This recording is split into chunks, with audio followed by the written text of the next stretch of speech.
Para jemaah yang dirahmati Allah sekalian, Assalamualaikum warahmatullahi taala wabarakatuh. Marilah sama-sama kita mengambil sedikit peluang selepas kita mendirikan semayang tarawih dan juga semayang witir ini, ya, untuk sama-sama kita memperingatkan antara satu sama dengan yang lain, ya, mengambil barakah daripada bulan Ramadan agar kita mendapatkan peringatan, agar kita dapat memperbaiki segala pemikiran kita, segala perbuatan kita, tindak tanduk kita, keputusan-keputusan kita, gaya hidup kita dan segala apa yang kita lakukan. Kita mengambil peluang bulan Ramadan untuk kita memperbaiki. Kalau kita tak dapat memperbaiki ke semua kehidupan kita, tapi kita ambil, ya, yang mana yang kita mampu, sedikit demi sedikit, tuan-tuan dan puan-puan dirahmati Allah sekalian. Kita tak mampu nak jalankan satu perubahan besar dalam kehidupan kita, itu kadang-kadang menjadi satu beban dan kesusahan bagi kita. Tetapi ada hal-hal yang boleh kita lakukan, cuma kita memerlukan kepada sedikit dorongan, kita memerlukan kepada sedikit motivasi, kita memerlukan sedikit ruang, ya, untuk kita dapat muhasabah, agar kita dapat melihat, kita merenungkan tentang umur kita merenungkan tentang kehidupan kita tengok kepada anak isteri kita tengok kepada ahli keluarga kita, adik-beradik kita, mak bapak kita dan sebagainya, dan kita bertanya, ke mana kita akan pergi selepas kita pulang ke rahmat Allah Subhanahu wa taala? Apakah kita akan berada bersama-sama dengan orang yang kita kasihi, ya, sama seperti mana kita berada di dalam dunia ini, ya, di hari akhirat nanti apakah kita akan bersama-sama dengan mereka? Ya, jadi dalam bulan Ramadan ini adalah bulan yang baik, yang mana kita diatur cara kehidupan kita. Ya, dalam bulan Ramadan dikatakan ini bulan rahmat, bulan Ramadan dikatakan bulan pengampunan. Bukan hanya pengampunan daripada Allah Subhanahu wa taala, bahkan pengampunan itu mula daripada diri kita sendiri. Kalau kita inginkan Allah Subhanahu wa taala untuk ampunkan dosa kita, kita kena mula dahulu. Maknanya kita kena mula mengampunkan orang-orang yang telah pun berbuat kesalahan kepada kita. Kalau Ramadan datang, Ramadan keluar. Tiap-tiap tahun, Ramadan comes and goes. Tapi apakah kita telah memperbaiki? Apakah kita telah melakukan pengorbanan? Apakah kita telah meletakkan keredaan Allah Subhanahu wa taala semata-mata perkara yang pertama di atas? Jadi apabila Sayyidina Abu Bakar As-Siddiq pernah merasa kecil hati kerana ada sepupunya berkata yang tidak baik tentang ahli keluarganya, maka ada ahli keluarganya itu, saudara sepupunya itu orang susah yang sering dia berikan bantuan bulanan. Macam kita lah ni, kadang-kadang kita bikin komitmen hantar bulanan dan sebagainya. Orang yang dia tolong itu mengucapkan perbuatan tak baik tentang keluarga kita.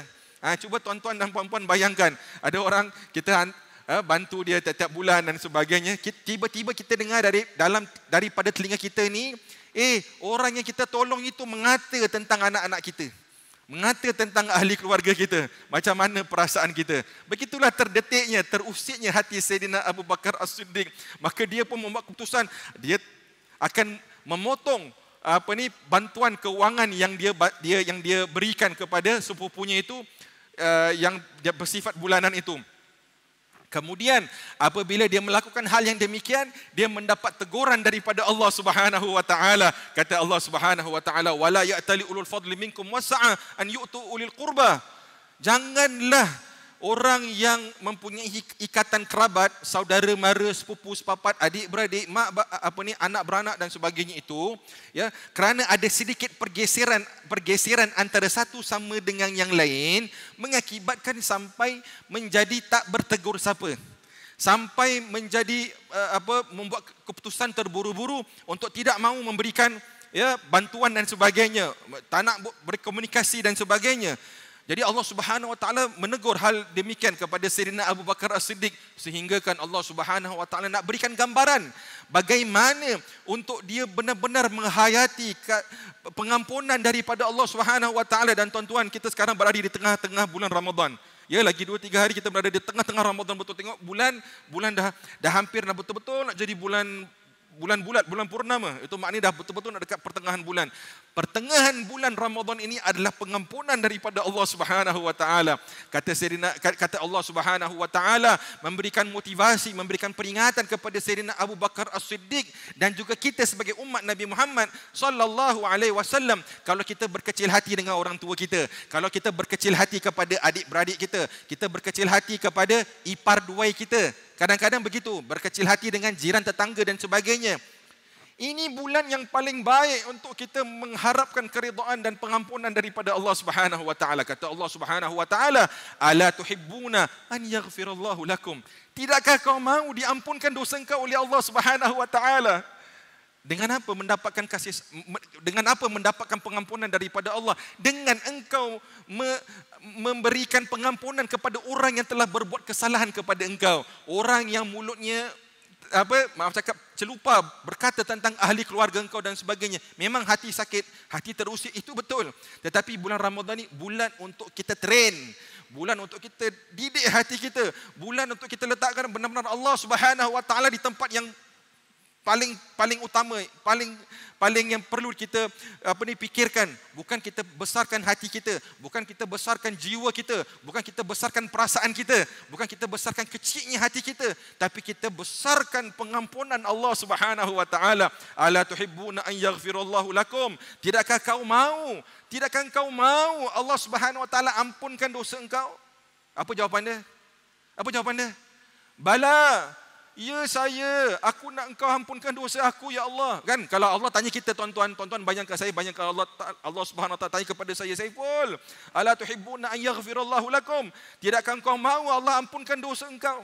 Kita bayangkan, tuan-tuan dan puan-puan dirahmati Allah sekalian, apa dosa kita kepada Allah Subhanahu wa taala? Apa yang telah kita buat selama kehidupan kita di muka bumi Allah Subhanahu wa taala? Umur yang Allah berikan kepada kita, apa yang kita dah buat? Apa yang kita dah laksanakan? Ada yang terang-terangan di depan manusia, ada secara sembunyi-sembunyi, tak ada orang tahu. Yang tahu hanya Allah Subhanahu wa taala. Dan kita pun berkata dalam hati kita, ya Allah, ampunkanlah dosa aku. Ya Allah, besok nanti aku masuk dalam kubur, jangan kau hisap aku. Besok nanti aku jumpa dengan kau janganlah kira hitung amalan-amalan aku. Sedangkan Allah Ta'ala sebut dalam Al-Quran, la yughadiru saghiratan wala kabiratan illa ahsaha. Nanti kita besok jumpa buku amalan catatan kita, tidak ada benda yang kecil, tak ada yang benda yang besar, semua dicatat oleh para malaikat yang disuruh oleh Allah Subhanahu wa taala untuk mencatat. Maka kita pun berfikir, kita merenung keadaan diri kita, tuan-tuan, sebelum kita nak sibuk mengira dosa-dosa orang kepada kita. Besok kan nak hari raya ni. Nak hari raya besok nanti jumpa dengan saudara mara. Engkau ni banyak dosa dengan aku. Engkau. Kita hitung semua dosa-dosa orang kepada kita. Soalannya, kita ada hitung tak dosa kita kepada orang? Kita ada ingat tak apa yang kita buat kepada orang, kepada mak bapak kita? Kita buat kepada adik-beradik kita, kita buat kepada ipar duai kita, kita buat kepada anak menantu kita, yang menantu ada buat kepada orang tua mertua. Kita buat kepada kawan-kawan kita, kita buat kepada jiran tetangga walaupun dia tak Islam. Kata Rasulullah sallallahu alaihi wasallam, wallahi la yu'min. Satu kali Rasulullah SAW keluar daripada rumah, Rasulullah SAW terus burst, kata burst, meletup. Rasulullah kata, wallahi la yu'min, wallahi la yu'min, wallahi la yu'min. Kata Rasulullah, demi Allah tak beriman. Demi Allah tak beriman. Demi Allah tak beriman. Sahabat duduk kat depan Rasulullah SAW. Ya Allah, apalah cerita ni Rasulullah. First jumpa dah bising, dah beleteh. Ya Rasulullah, siapa yang tak beriman? Siapa yang tak beriman? Kata Rasulullah SAW, allazi la ya'manu jaruhu bawa'iqahu. Orang yang jiran tetangga dia tak aman daripada kejahatannya. Orang yang jiran tetangganya itu, jiran tetangga Rasulullah siapa? Siapa jiran tetangga Rasulullah? Ya betul. Jiran tetangga Rasulullah ada orang-orang Islam, ada sahabat-sahabatnya. Tapi jangan lupa, jiran tetangga Rasulullah SAW pun ada orang Yahudi. Betul? Ketika Rasulullah SAW meninggal, tak ada harta. Yang Rasulullah tinggalkan baju perang yang dicagarkan kepada jaruhul Yahudi, jirannya orang Yahudi. Jadi berarti Rasulullah SAW pun multiracial. Rasulullah SAW pun duduk dengan orang yang Islam, dengan orang tak Islam, orang Yahudi, orang Nasrani, orang musyrik. Semua satu kejiranan, one neighborhood. Ya, jadi jangan gambarkan Rasulullah SAW, semua orang Islam jadi Madinah. La, tak betul. Jadi itu dicatat dalam sejarah dan kita perlu cari. Jadi apabila Rasulullah SAW kata, allazi la ya'manu jaruhu bawa'iqahu, orang yang jiran tetangga dia tak aman daripada kejahatan dia. Apa kejahatan dia? Apa kejahatan dia? Kita kadang-kadang sapu kat luar tu, laman kita, dekat kita pergi koridor, kita sapu depan koridor kita. Itu sampah kita buang kat mana? Kita pun sapu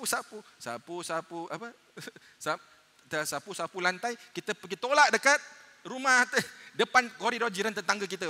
Orang yang bukan agama kita, bukan bangsa kita. Kita tak apalah, dia tak Islam. Mana boleh begitu? Ha?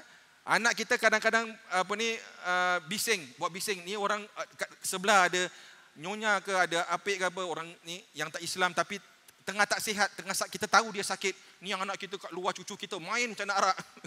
Itu kan menjadikan satu mengganggu ketenteraman dia dan sebagainya. Itu harus kita perhatikan itu. Kata Rasulullah SAW, la yu'min, tak sempurna iman orang seperti ini, kata Rasulullah sallallahu alaihi wasallam.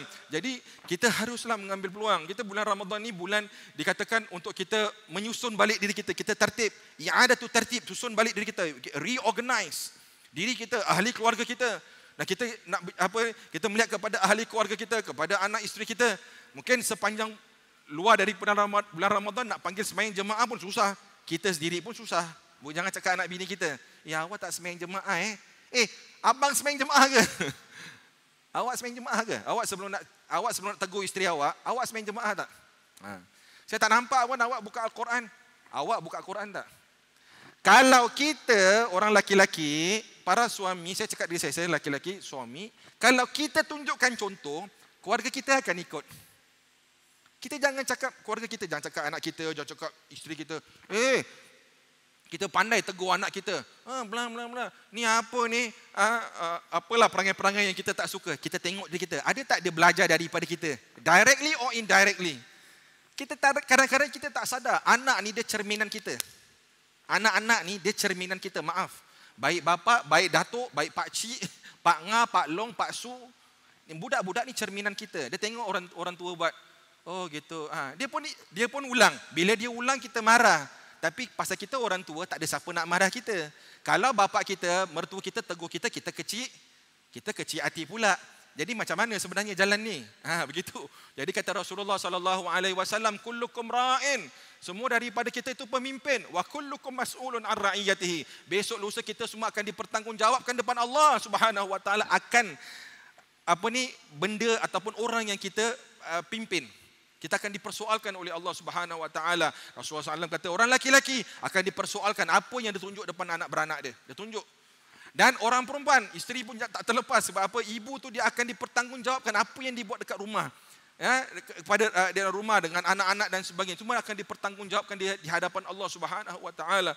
Maka marilah tuan-tuan dan puan-puan yang saya kasihi, saya hormati, kita niat kata ulama, ada sebahagian niat orang mukmin tu lebih baik daripada amalan dia. Sebahagian ulama katakan demikian. Kita niat, ya Allah, berikanlah aku kekuatan agar aku dapat reorganize diri aku. Ya Allah, berikan aku kekuatan aku boleh reorganize anak-anak aku. Anak-anak aku ada tak pandai ngaji, aku nak reorganize supaya dia boleh belajar ngaji. Ya. Jangan kasih target yang susah-susah, target yang kecil-kecil dulu. Daripada tak kenal huruf sampai boleh kenal huruf, ya kan? Kadang-kadang kita tu, bulan Ramadan nak kena khatam Quran. Kita pun niat lah, insya-Allah anak-anak kita semua nak khatam Quran. Tapi tak ada orang tak mampu nak buat. Mula kecil-kecil dulu. Daripada kita khatam satu orang, kita khatam as a family. Kita satu family, kita ada katalah 5 orang misalan. 2 suami isteri dengan anak 3 orang. Bagi, bang, kita satu hari keluarga kita ni semua 5 orang kena khatam 1 juz. Maknanya apa? Semua orang ambil 4 page. Semua orang ambil 4 muka surat. Kalau 1 juzuk 20 muka surat. Bagi 5 orang 4 muka surat. Kalau kita suruh baca 20 page, kita tak mampu. Satu orang baca 4 page. Mudah tak mudah? Mudah. Tahun ni kita baca, kita khatam sebagai satu keluarga. InsyaAllah, kalau kita terus-menerus buat seperti itu, besok lusa, tahun depan kalau kita panjang umur, jumpa Ramadan, mungkin kita dapat khatam lebih daripada sekali. Begitulah tuan-tuan dan puan-puan dirahmati Allah sekalian. Jalan menuju Allah Subhanahu wa taala bukan nak minta kita semua jadi wali. Semua jadi wali. Tak mungkin. Innal insan mahallun nisyan. Manusia itu selalu buat salah. Manusia itu selalu lupa. Ya kan? Mak bapak ni kadang-kadang paling tak suka anak-anak kalau lupa. Asyik lupa je. Awak pun lupa juga sebenarnya. Tapi pasal awak bapak, anak-anak tak boleh tegur. Tapi kita pun lupa. Kata Rasulullah sallallahu alaihi wasallam, kata Allah Subhanahu wa taala, innallaha yuhibbut tawwabin wa yuhibbul mutatahhirin. Kullu bani Adam khata'un, kata Rasulullah sallallahu alaihi wasallam. Semua anak Adam buat salah. Semua anak Adam buat salah. Bukan hanya buat salah, selalu buat salah. Khatta'un. Wa khairul khatta'in. Orang yang paling bagus siapa? At-tawwabun. Orang yang memperbaiki kesalahan dia. Mudah-mudahan Ramadan ini Ramadan yang bermakna tuan-tuan dan puan-puan dirahmati Allah sekalian. Kalau kita kurang motivasi, kita cakap dengan diri kita, apa yang akan kita buat kalau Ramadan ni Ramadan yang terakhir dalam kehidupan kita. Tak cakap gitu je. If this is the last Ramadan in our life, ditakdirkan oleh Allah Subhanahu Wa Taala, ini last Ramadan. Akhirut tarawih. Kalau kat rumah akhirut tarawih tu budak-budak paling suka. Akhirut tarawih. Tapi kalau betul-betul besok kita meninggal, akhirut tarawih. Kita pula sembahyang tarawih malas, penat, ngantuk. Kalau betul-betul malam ini akhirut tarawih, besok kita dah tak ada. Besok Allah yarham Saiful Adli. Allah yarham, semalam cakap berdekah-dekah, besok hari ini dah tak ada dah. Kalau betul ni akhirut tarawih, how do we perform? Macam mana kita nak cakap? Macam mana kita nak sediakan diri kita? Tuan-tuan, mudah-mudahan Allah SWT matikan kita semua dalam keadaan husnul khatimah. Kita, ahli keluarga kita, isteri kita, suami kita, anak-anak kita, cucu kita, semua yang kita sayang-sayang, jiran tetangga, jemaah masjid iman, semua insya-Allah masuk syurga Allah Subhanahu Wa Taala. Ramai-ramai amin ya rabbal alamin. InsyaAllah. Jadi itulah sedikit daripada saya. Kita akhiri dengan tasbih kafarah dengan surah Wal Asr. Subhanakallahumma bihamdika asyhadu an la ilaha illa anta astaghfiruka wa atubu ilaik.